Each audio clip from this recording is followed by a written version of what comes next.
মানুষগুলি মসজিদে যায় নাই, আল্লাহর কদমে সিজদা দেয় নাই, ওই মানুষগুলি হাসরের ময়দানে একদম শিকের মতো সোজা হয়ে দাঁড়ায় থাকবি, একদম সোজা হয়ে দাঁড়ায় থাকবি। চেষ্টা করবে নামাজি মানুষগুলির সাথে ওরাও সিজদা দিবে, কিন্তু পারবে না। আল্লাহ মেরুদণ্ডের হাড়টাকে লোহার মতো শক্ত বানায় দিবেন। চেষ্টা করবে সিজদা দেওয়ার জন্য, পারবে না। পিঠ বাঁকা হয় না, পিঠ বাঁকা হয় না। আবার চেষ্টা করে পিছন দিকে উপর হয়ে পইরা যায়। আল্লাহ পাক বলবেন, কিরে বান্দা, তোদের কি হলো? ওরা আমাকে সিজদা দেয়, তোরা কেন পারো না? তোরা কেন পারো না? তখন ওই মানুষগুলি চোখের পানি জড়ায় জড়ায় কাঁদবে আর বলবে, মালিক, আমরাও চেষ্টা করলাম, বন্ধু সিজদা দেয়, আমিও তার সাথে সিজদা দিতে চাইলাম, পারি নাই। আমার পাশের দোকানদারটা, মালিক, তোমার সিজদা দেয়, আমি চেষ্টা করলাম, পারি না। পিঠ বাঁকা হয় না, পিঠ বাঁকা হয় না। আল্লাহ রাব্বুল আলামিন বলবেন, বান্দা, তোর কি কষ্ট হয় নাকি? তুই কি অন্তরে ব্যথা পাইতেছ? লোকটা তখন বলবে, মালিক, অন্তরটা জ্বলে যাইতেছে, অন্তরটা জ্বলে যাইতেছে। রব্বুল আলামিন তখন বলবেন, বান্দারে, দুনিয়াতে তুই যখন আমারে সিজদা দিতি না, আমার অন্য বান্দাটা আমারে সিজদা দিত। একসাথে দোকানে ছিলে, একসাথে বাজারে ছিলে, আজান হয়েছে, তোর বন্ধু মসজিদে গেল, তুই গেলি না। তখন তোর দিকে তাকাইয়াও আমি আল্লাহর কুদরতি কলিজায় ব্যথা লাগছে। যেরকম সুবহানাল্লাহ। তোর আচরণ দেখাও আমার কুদরতি কলিজায় ব্যথা লাগছে। আমি যখন দেখলাম মসজিদের পাশ দিয়া তুই চইলা যাস, আমার নামাজি বান্দারা মসজিদে ঢুকলো, তুই ঢুকলি না, তখন আমি আল্লাহর কুদরতি কলিজায় ব্যথা লাগছে। কারণ আমি আল্লাহ তোরে মায়া কইরা নিজের হাতে বানাইছি। সবকিছু আল্লাহ বানাইছেন কুন ফায়াকুন বইলা। আসমান আল্লাহ বানাইছেন কুন ফায়াকুন বইলা, জমিন আল্লাহ বানাইছেন কুন ফায়াকুন বইলা, সাগর মহাসাগর আল্লাহ বানাইছেন কুন ফায়াকুন বইলা। সবকিছু আল্লাহ পাক কুন ফায়াকুন বইলা বানাইছেন, কিন্তু মানুষ বানানোর সময় আল্লাহ পাক কুন ফায়াকুন বলেন নাই। আল্লাহ পাক ফেরেশতাদেরকে বলেন, তোমরা আমার বান্দা বান্দির বডিটা বানাও। বডিটা ফেরেশতারা বানাইলেন, হাত পা অঙ্গগুলি, কিন্তু মালিক কয়, সাবধান, উপরের অংশটা তোমরা বানাবা না। এই উপরের অংশে আমি আল্লাহ আমার নিজের হাতে বানাবো। কারণ এই মুখের মধ্যে আমার বান্দার কপাল, এই কপাল বড় দামি কপাল। এই কপালটা দিয়ে আমার বান্দা আমি মালিকের কদমে সিজদা দিবি। এই জবানটা তোমরা বানাইবা না রে ফেরেশতারা, না না, এই জবানটা বড় দামি জবান, দামি জবান। এই জবান দিয়ে আমার বান্দা আল্লাহ আল্লাহর জিকির করবে। এই জবানটা দিয়া নামাজে যাইয়া রুকুতে গেলে সুবহান রাব্বিয়াল আযীম কইয়া মালিককে ডাকবে। সিজদায় গিয়া সুবহান রাব্বিয়াল আলা কইয়া তাসবিহ পড়বে। না রে ফেরেশতারা, না না, জবান আমি আল্লাহ বানাবো, চোখটাও আমি আল্লাহ বানাবো, কপালটাও আমি আল্লাহ বানাবো, আমি আল্লাহ বানাবো।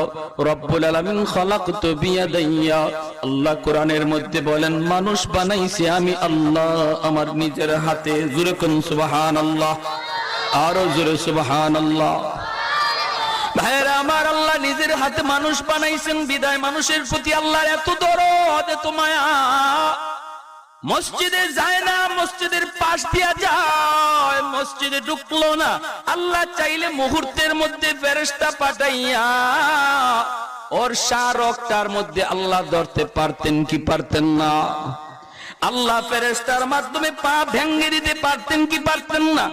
আল্লাহ মুহূর্তের মধ্যে তার স্ট্রোক কইরা মুহূর্তের মধ্যে আল্লাহ ধরতে পারতেন কি পারতেন না? না না, এরপরও মালিক করেন না, আল্লাহ পাক ধরেন না, সুযোগ দেন বান্দা দেখি দেখি। এরপরও নি তুই বুঝমানো, কোনদিন নি তুমি বুঝমাই না। আসো ওয়াজ নসিহতে বৈশানি দিলটা তোর একটু পরিবর্তন হয়। ওয়াজ শোনার পর নি তুমি নিয়ত করো আর কোনদিন নামাজ ছাড়বো না, নামাজ ছাড়বো না। আল্লাহ কয় রে বান্দা, উলামায়ে কেরাম এত বুঝাইলো, মা বাবারে কষ্ট দিও না। মার কলিজায় যদি ব্যথা লাগে, আল্লাহর কুদরতি কলিজায় ব্যথা লেগে যায়, জোরে কোন সুবহানাল্লাহ। বাবার কলিজায় যদি ব্যথা লাগে, আল্লাহ পাকের কুদরতি কলিজায় ব্যথা লাগে। বাপ মা যদি নারাজ হয়, আল্লাহ নারাজ হয়ে যায়।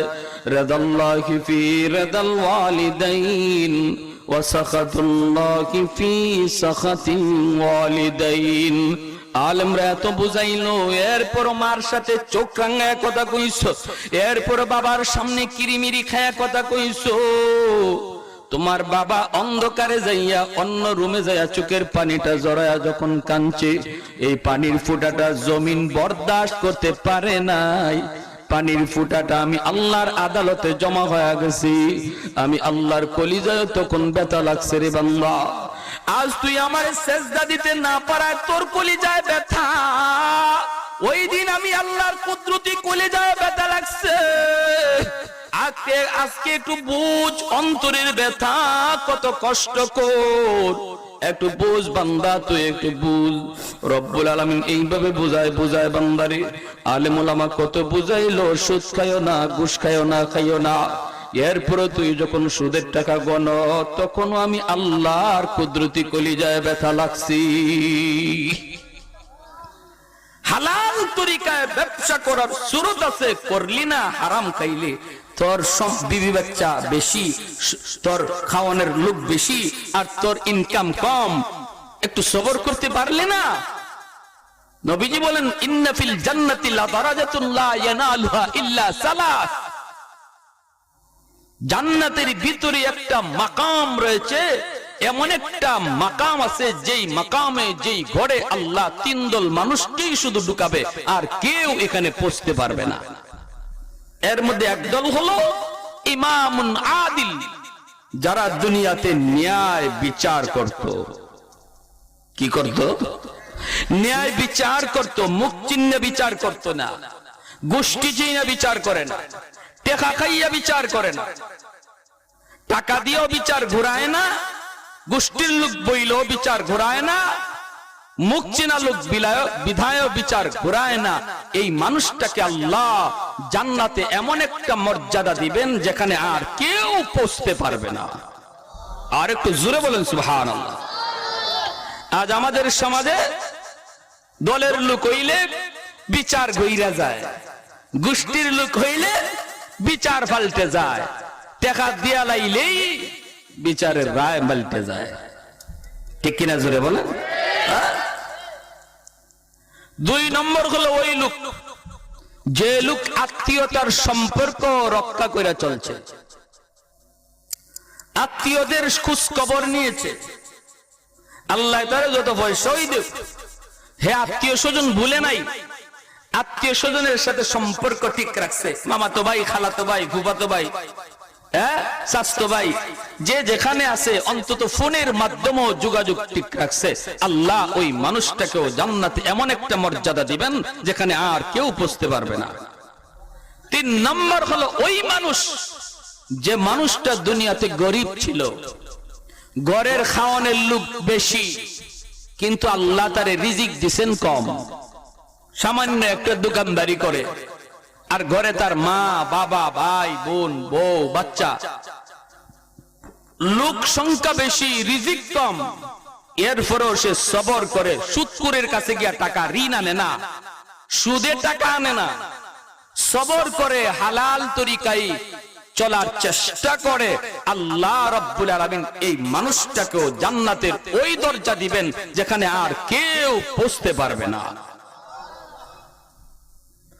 আরে হাদিসে আল্লাহর নবী বলেন, যারে আল্লাহ রিজিক দিছে কম, যারে আল্লাহ কি দিছে রিজিক দিছে কম, মানুষ